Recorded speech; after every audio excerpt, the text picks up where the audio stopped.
우리는 살아가면서 많은 기대를 품고 살아갑니다.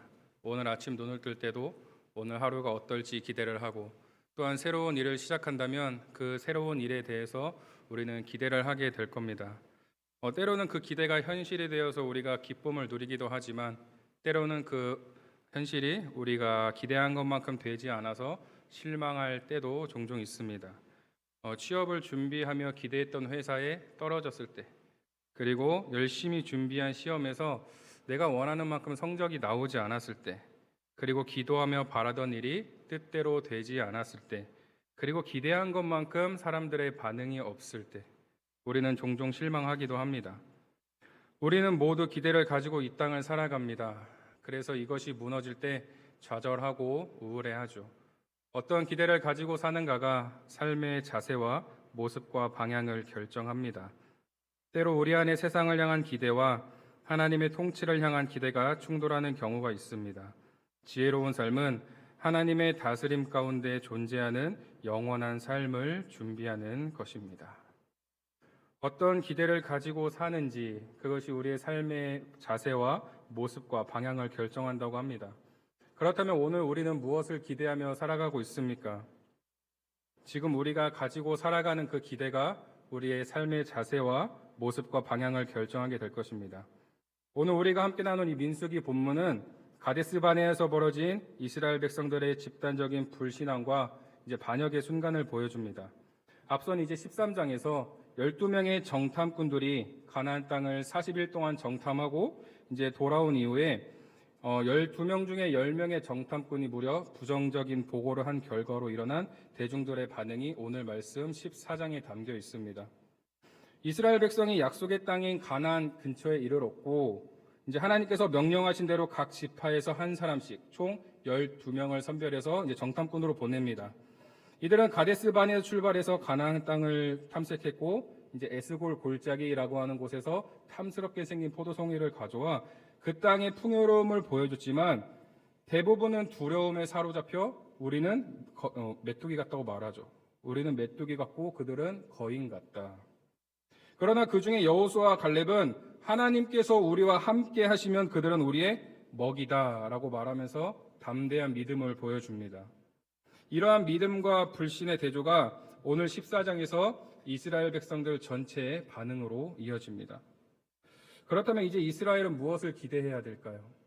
자신들의 기대와 전혀 다른 그런 결과를 얻게 되었는데, 실망스러운 보고를 듣게 되었는데, 그렇다면 이제 이스라엘은 기대할 것이 없는 것일까요? 우리 3절의 말씀을 함께 봉독해 보겠습니다. 14장 3절입니다. 어찌하여 여호와가 우리를 그 땅으로 인도하여 칼에 쓰러지게 하려 하는가? 우리 처자가 사로잡히리니 애굽으로 돌아가는 것이 낫지 아니하랴. 아멘. 군중심리라는 말이 있습니다. 군중심리. 많은 사람들이 같은 행동을 할 때 집단에서 고립되지 않거나 모욕당하지 않으려고 그 행동에 동조하는 심리를 군중심리라고 말을 합니다. 이 10명의 정탐꾼의 부정적인 보고는 이스라엘 백성들 민심을 전체로 움직이게 했습니다. 심지어 이스라엘 백성들은 우리를 이끌어낸 하나님이 우리를 죽이려 한다며 어찌하여 여호와가 우리를 이라고 하며 하나님과 그들의 지도자에 대해서 반역하는 모습으로 나아가고 있습니다. 여러분, 물론 기대가 크면 실망도 크기 마련이죠. 이스라엘 사람들이 정탐꾼들의 그 40일이라는 그 정탐 기간을 기대하면서 기다렸는데 12명 중에 10명이라는 사람이 악평을 하니까 얼마나 실망감이 컸겠습니까? 그렇게 기다렸는데 그들은 드디어 약속의 땅에 들어갈 수 있다는 기대감으로 가득 차 있었을 겁니다. 오랜 시간 꿈꿔온 그 땅, 아브라함과 이삭과 야곱에게 약속하신 그 땅에 대한 기대가 얼마나 컸겠습니까? 어찌 보면 이스라엘의 반응도 이해가 됩니다. 당연한 것 같죠. 기대가 크면 실망도 큰 건 어쩔 수 없습니다. 하지만 중요한 건 그 이후에 나타나는 반응입니다. 그 이후에 나타나는 반응. 사람은 실망할 때 크게 두 가지의 경향을 보인다고 합니다. 첫 번째는 눈에 보이는 원망의 대상을 찾습니다. 눈에 보이는 원망의 대상. 그리고 둘째는 눈에 보이는 숭배의 대상을 찾습니다. 금송아지가 그 예라고 할 수 있겠죠. 사람들은 보이지 않는 하나님보다는 눈에 보이는 것을 의지하려고 하는 그런 경향이 있습니다. 하나님의 일하심을 기대하면서 기다렸는데 내 뜻과 다를 때 얼마나 낙심하고 좌절합니까? 질병이 낫기를 기도했는데 질병이 더 악화됩니다. 취업이 되기를 기도했는데 계속해서 떨어집니다. 우리 가정의 문제가 해결되기를 기도했는데 더 복잡해질 때 우리는 하나님을 의심하기 시작합니다. 이스라엘 백성들의 반응이 1절에 이렇게 기록이 되어 있습니다. 온 회중이 소리를 높여 부르짖으며 백성이 밤새도록 통곡하였더라. 통곡하였다고 합니다. 이것은 단순한 어떠한 실망이 아니라 절망에 가까운 반응입니다. 절망. 왜 이들은 절망에 가까운 반응을 보였을까요? 오랜 기다림의 결과가 기대에 미치지 못하고 너무나 실망스러웠기 때문에, 내 기대에 차지 않았기 때문에, 그리고 그 실망이 지도자와 하나님을 향한 불평으로 번지고 있는 겁니다. 여러분, 이스라엘의 반응도 이해가 되긴 하지만 가만 보면 지금 이스라엘은 자신들의 처지를 잘 모르는 것 같아요. 본인들이 어떤 위치에 있는지 잘 모르는 것 같습니다. 어떻게 이곳까지 오게 되었는지, 자신들이 이곳에 오기 전까지의 모습과 신분이 어땠는지 제대로 기억하지 못하고 있는 겁니다. 그들은 애굽에서 노예였다는 사실을 잊고 있었고 하나님의 능력으로 그들이 구원받았다는 사실을 잊고 있었습니다. 그렇기 때문에 오늘 말씀의 10명의 정탐꾼과 이스라엘 백성들은 하나님의 약속보다 현실의 두려움을 선택한 거죠. 내 눈앞에 보이는 믿음과 불신 사이의 갈림길을 보여주면서 하나님께서 친히 약속하신 땅이 지금 눈앞에 있는데도, 바로 앞에 있는데도 불구하고 자신들의 눈에 보이는 현실만 보면서 두려워 떨며 과거로 돌아보자는 그런 모습을 보이고 있습니다. 여러분, 근데 10명의 정탐꾼과 이스라엘 백성들만 이런 모습을 보일까요? 오늘 이 자리에 있는 우리는 어떻습니까? 우리는 다르다고 말할 수가 있을까요? 내가 기대하는 것에 비해서 과정 또는 결과가 내 기대에 미치지 못할 때 우리는 너무나 실망하고 낙심하고 있지 않습니까? 그리고 그 실망이 하나님을 향한 불평과 의심으로 점점 번지고 있진 않나요? 하나님의 약속과 인도하심보다 내 현실의 문제가 더 크고 너무나 힘들어서 과거의 삶으로 돌아가려 하고 있진 않습니까? 여러분, 우리의 문제점이 이겁니다. 우리는 하나님에 대한 믿음이 아닌 지금 내 상황에 대한 해석만 하고 있습니다. 지금 내 상황이 어떤지, 내가 지금 너무나 얼마나 힘든지.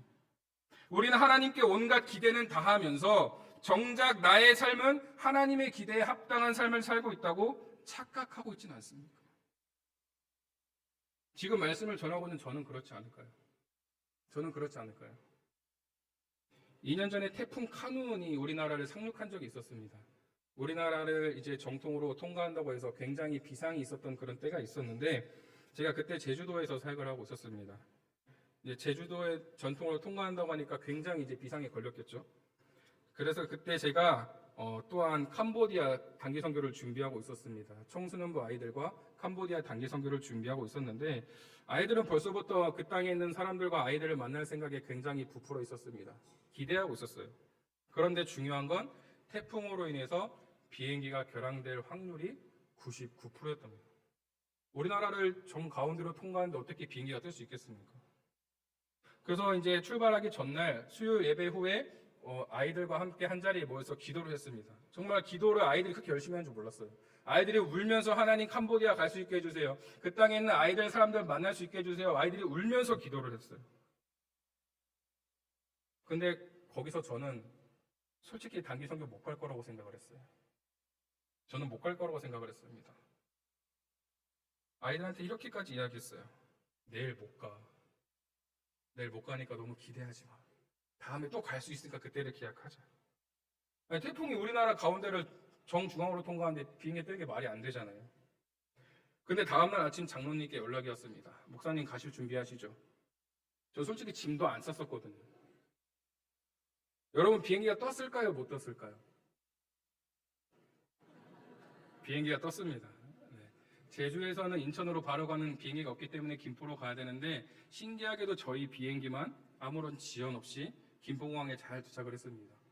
근데 김포공항에서 인천으로 가는 그 버스를 타고 가는데 비도 많이 내리고 바람도 많이 불어요. 저는 또 그 가운데 생각을 했습니다. 그래, 못 가겠지. 오랜만에 인천공항 구경한다는 생각하고 한번 잘 갔다 오자. 비행기가 떴을까요? 못 떴을까요?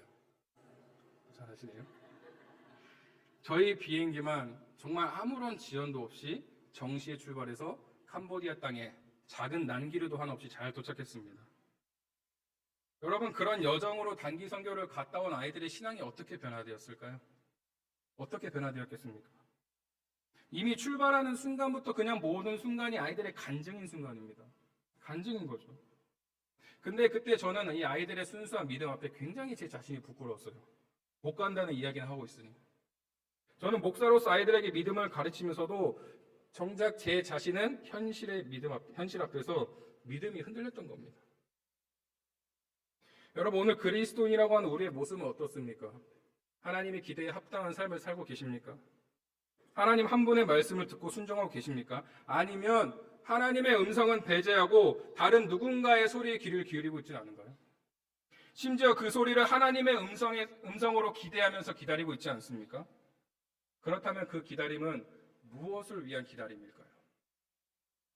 혹시 나에 대한 실망을 감추기 위해 하나님을 향한 실망으로 바꾸고 있지는 않은지, 자신의 연약함이나 실패를 인정하기 어려워서 하나님께 그 책임을 돌리고 있지는 않은지 한번 솔직하게 우리의 모습을 점검해 봤으면 좋겠습니다.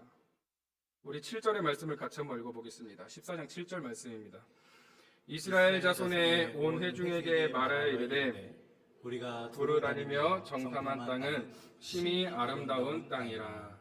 아멘. 여러분, 혹시 가수 송민호라고 하는 가수를 아시나요? 그 쇼미더머니라고 하는 유명한 프로그램에서 준우승을 했을 정도로 굉장히 실력이 뛰어난 가수입니다. 그리고 노래도 잘 만들어서 작곡도 잘해서 한국음악저작권협회의 정회원이 되었을 정도로 굉장히 작곡 실력도 뛰어난 친구입니다. 어느 날 이 친구가 자신이 음악 외에 더 잘하는 거 하나를 소개하는데 미술을 굉장히 잘하더라고요. 그림을 굉장히 잘 그립니다. 그래서 어느 날 TV에서 자신이 그리고 있는 그림에 대해 설명을 했는데 신기하게도 기린 그림을 그리고 있습니다. 기린 그림. 기린. 왜 기린 그림을 그리고 있냐? 여러분, 기린의 특징이 뭡니까? 뭐가 길죠? 그죠? 목이 길죠. 목이 길어서 멀리 볼 수 있잖아요. 그 기린의 모습에서 높이 보고 멀리 보고 위로 올라가기 위해 치열하게 살아온 자신의 모습이 보이기 시작해서 그 기린의 자신의 모습을 투영해서 그림을 그리기 시작했다는 겁니다. 그림 중에 보면 이런 그림이 있습니다. 저 그림을 보고 뭐가 느껴지시나요? 기린이 공에 발을 올리고 있죠. 작은 공에 발 하나를 얹은 그림인데 이 그림은 어떤 의미가 담겨 있냐면은 사랑을 넘어선 애착이라고 합니다. 사랑을 넘어선 애착. 애착의 대상을 잃지 않으려고 애쓰는 그 상태를 저렇게 그렸다고 합니다. 그 또 한 가지의 사진이 있는데 기린이 공 위에 올라가 있습니다. 작은 공 위에 올라가 있죠. 저거는 굉장히 위태로우면서도 그러면서도 나를 치장할 수밖에 없는 광대의 느낌을 저렇게 표현했다고 합니다. 그리고 대부분의 그림을 보면은 기린의 목은 그리지 않았어요. 목 위에는 그리지 않았습니다. 왜 안 그랬냐면은 자신의 욕구나 욕망의 높이를 가늠할 수가 없어서 그냥 목 이상은 그리지 않았다고 그래요. 이 그림들을 보고 그 설명을 들으면서 혼자 엄청 감탄했습니다. 아니, 어떻게 기린에 저런 의미를 담았을까? 어떻게 저렇게 느낄 수가 있을까? 같은 기린을 보더라도 어떤 사람들은 그냥 동물원에 있는 동물로 보는데 어떤 사람은 그 안에서 삶의 철학과 의미를 발견합니다. 관점이 다르면 같은 것을 보더라도 다른 것을 보게 되는 거죠. 여러분, 여호수아와 갈렙이 본 상황은 10명의 정탐꾼과 전혀 다른 것을 본 것이 아닙니다. 같은 것을 보았죠.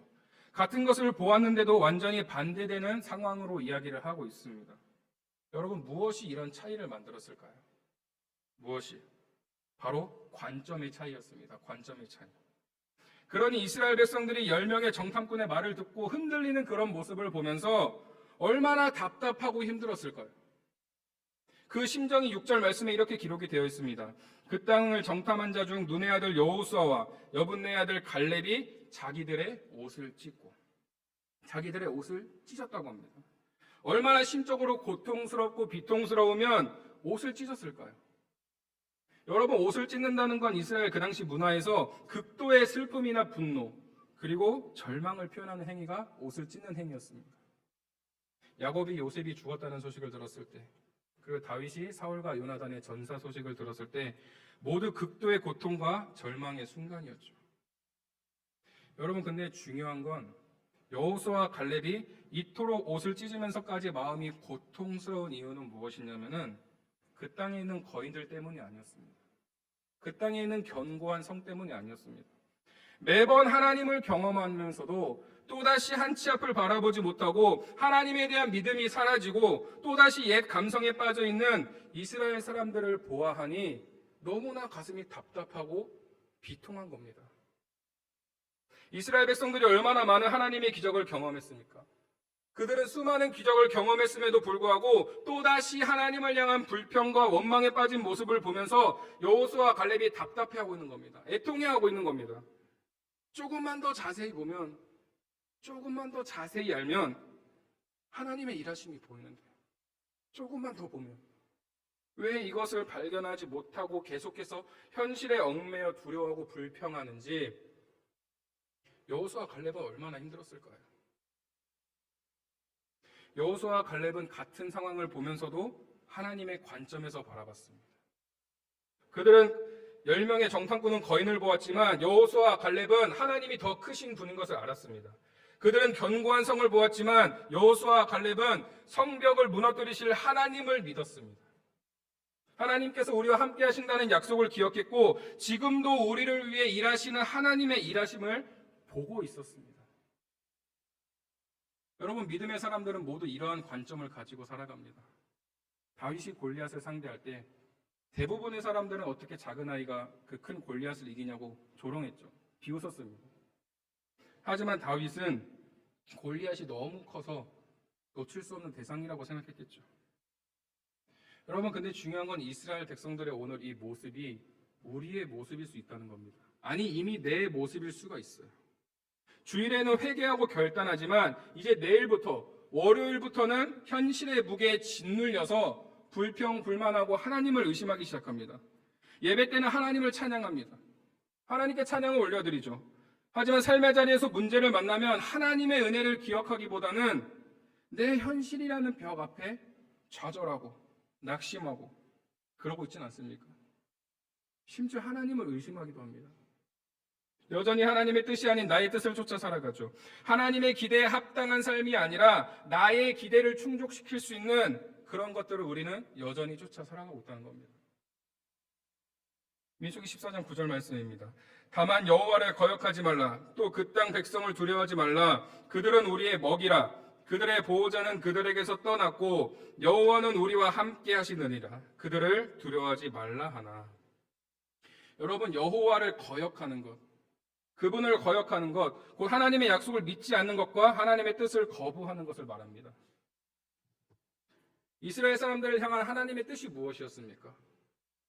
가나안 땅을 이스라엘 사람들에게 약속하셔서 애굽에서 해방시켜서 가나안의 거룩한 나라를 건설코자 하시는 것, 이것이 하나님의 뜻이었습니다. 그런데 여기서 가나안 사람들을 보고 두려워한 마음이 들으면, 다시 예전으로 돌아가고 싶은 마음이 든다면 하나님의 뜻에 반대되는 거죠. 하나님의 뜻을 거역하는 모습인 겁니다. 여러분, 솔직히 오늘 이 예배 자리에 나오신 이유가 무엇입니까? 무엇을 기대하면서 오신 발걸음이십니까? 하나님을 만나기를 기대하며 온 발걸음입니까? 아니면 습관적으로 온 그런 발걸음입니까? 문제 해결을 위해 오신 발걸음입니까? 아니면 하나님 자체를 갈망하며 오신 발걸음이십니까? 오늘 우리의 정체성이 올바르지 않으면 우리는 여전히 반복되는 내 삶의 그 상황 가운데 지치고 좌절하고 낙심할 겁니다. 하지만 우리의 정체성이 하나님의 자녀라는 것을 분명히 알고 하나님이 우리와 함께 하신다는 것을 믿는다면 같은 상황도 전혀 다르게 보일 겁니다. 지금 우리가 직면하는 문제들이 우리를 압도하고 있습니까? 아니면 이 문제들을 통해 하나님의 능력이 나타날 기회로 보고 계십니까? 이 어려움들이 지금 우리의 믿음을 무너뜨리고 있습니까? 아니면 우리의 믿음을 더욱더 견고하게 만들고 있습니까? 적과 꿀이 흐르는 가나안 땅을 기대하고 갔는데 지금 내 눈앞에는 너무나 커다란 홍해가 있습니까? 그 홍해도 버거워 죽겠는데 하나님은 지금 나에게 더 커다란 문제와 짐을 주시지 않으셨나요? 여러분 조금만 더 자세히 보면 상황이 완전히 다르게 보입니다. 문제가 아니라 기회로, 절망이 아니라 소망으로, 끝이 아니라 새로운 시작으로, 위기가 아닌 전환점으로 보이게 될 것입니다. 이 작은 관점의 변화가 아주 큰 차이와 놀라운 변화를 불러오는 것이죠. 우리 10절의 말씀을 같이 한번 읽어보겠습니다. 민수기 14장 10절 말씀입니다. 온 회중이 그들을 돌로 치려 하는데 그때 여호와의 영광이 회막에서 이스라엘 모든 자손에게 나타나시니라. 아멘. 실망과 불평 그리고 의심으로 가득 찬 이스라엘 백성들의 반응이 이제 극에 달합니다. 최고조에 달하죠. 여호수아와 갈렙을 돌로 치려고 합니다. 왜 이들이 이런 반응까지 보일까요? 말씀에 나온 것처럼 본인들의 새로운 지도자를 세워서 그냥 본인들이 가고 싶은 길로 가면 되는데 왜 여호수아와 갈렙을 굳이 돌로 치려고 했을까요? 혹시 이스라엘 백성들이 여호수아와 갈렙의 말을 듣고 자신의 모습이 너무나 부끄러워서, 내 모습이 너무나 부끄러워서 그 부끄러움을 감추기 위함으로 이런 반응을 보인 게 아닐까요? 비슷한 말씀이 신약성경 사도행전에도 나옵니다.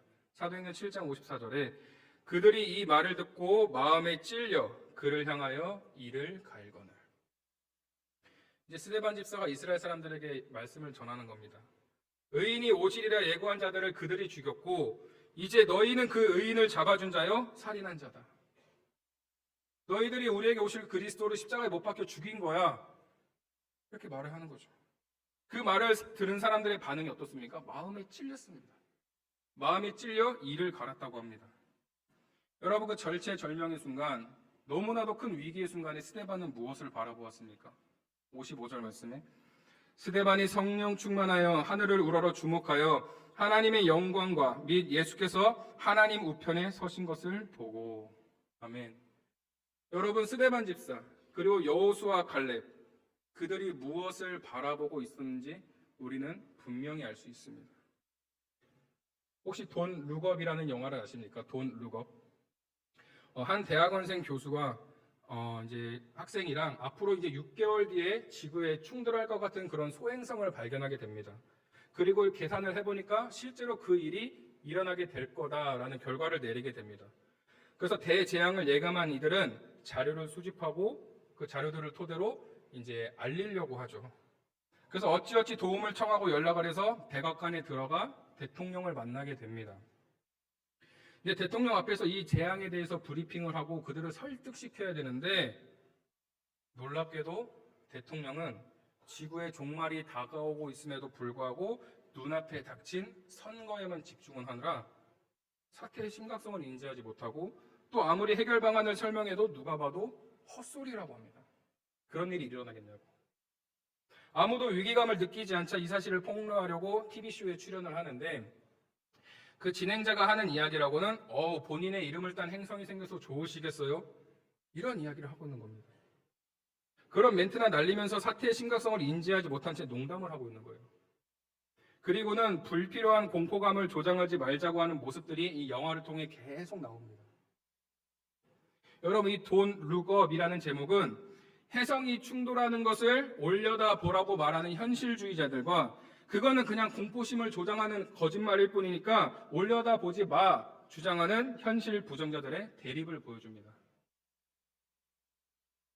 여러분, 세상은 하나님을 바라보지 못하게 합니다. 세상은 하나님을 바라보지 못하게 해요. 계속해서 돈 룩업이라고 말하면서 하나님의 약속에 대한 기대를 저버리게 합니다. 현실만 보라고, 지금 내 눈앞에 있는 것들을 보라고, 하나님은 왜 항상 우리의 기대에 만족시켜주지 않냐고 계속해서 불평하고 원망하게 만듭니다. 하지만 믿음의 사람들은 다르죠. 우리의 기대와 달라도 행복할 수가 있습니다. 왜냐하면 하나님을 바라보기 때문에. 하나님의 약속을 굳게 믿고 하나님의 일하심을 기대합니다. 믿음의 사람들은 룩업, 위를 바라봅니다. 하나님을 바라보죠. 여호수아와 갈렙, 그리고 이스라엘 사람들의 차이점이 있다면 여호수아와 갈렙은 하나님의 일하심을 기억했습니다. 잊지 않았습니다. 하나님께서 어떻게 그들을 애굽에서 인도해 내셨는지, 홍해를 어떻게 갈라주셨는지, 광야에서 굶주린 그들을 어떻게 배를 채워 주셨는지 여전히 하나님을 기억하며 하나님을 보고 있었습니다.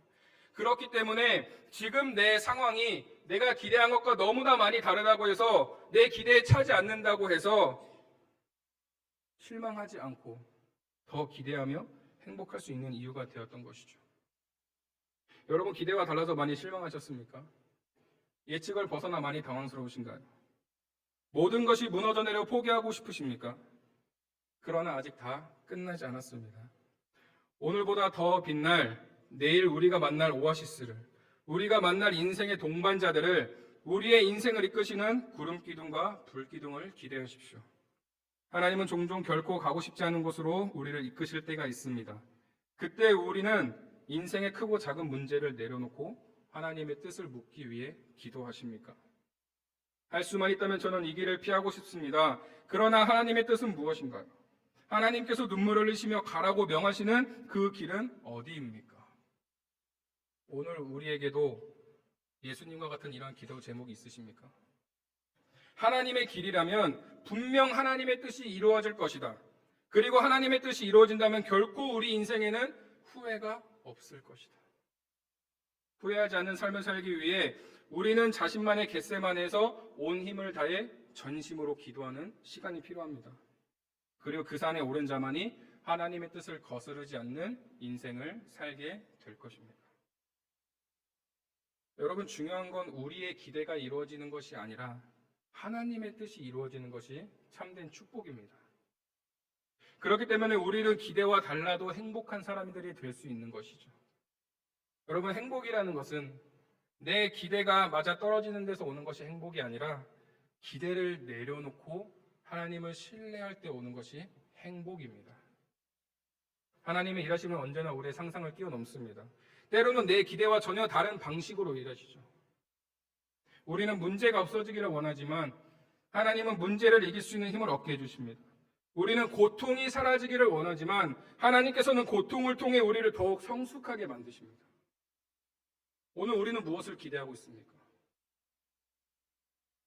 나의 번영, 나의 이익을 기대하고 계십니까? 그렇다면 여전히 사람들의 이야기에 흔들리고 두려워하고 무엇보다 하나님을 향해 실망하고 떠날 것입니다. 하지만 하나님의 약속을 굳게 믿는 신앙은 주변 소리에 집중하며 흔들리는 것이 아니라 하나님의 말씀에 청종하며 굳게 믿고 무엇보다 어려움과 문제가 있다라고 할지라도 내 기대와 다르다고 할지라도 우리는 행복할 수 있는 겁니다. 기대할 수 있을 겁니다. 혹시 지금 기대한 것만큼 무엇인가 되지 않아서 낙심하고 또한 좌절하고 실망 가운데 계십니까? 아니면 기대와 달라도 행복하십니까? 어떤 기대를 가지고 사는가가 삶의 방향과 자세와 모습을 결정한다고 했습니다. 지금 우리가 가지고 살아가는 그 기대가 우리의 삶의 자세와 모습과 방향을 결정하게 될 것입니다. 더 나아가 우리 충일교회는 무엇을 기대하는 교회일까요? 무엇을 기대하며 나아가는 교회일까요? 후는 충일 2000이라는 비전으로 나아갈 때 무엇을 기대하며 나아가겠습니까? 단순히 2000명의 성도라는 교회를 기대하면서 교회의 양적인 성장만을 기대하는 것일까요? 충일교회가 후는 충일 2000이라는 비전을 세우고 나아감에 있어서 하나님께서 우리 충일교회를 향해 주신 비전을 다시 한번 함께 나누고 함께 기도하며 무엇보다 함께 하나님의 약속을 기대하는 그런 교회의 모습 아니겠습니까?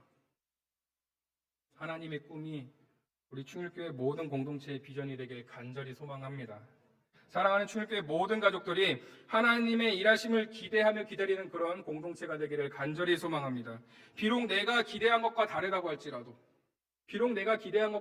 할지라도 하나님의 선하신 인도하심을 믿고 바라보는 무엇보다 그로 인해 행복한 우리 충일의 모든 가족들이 되기를 주님의 이름으로 축복합니다.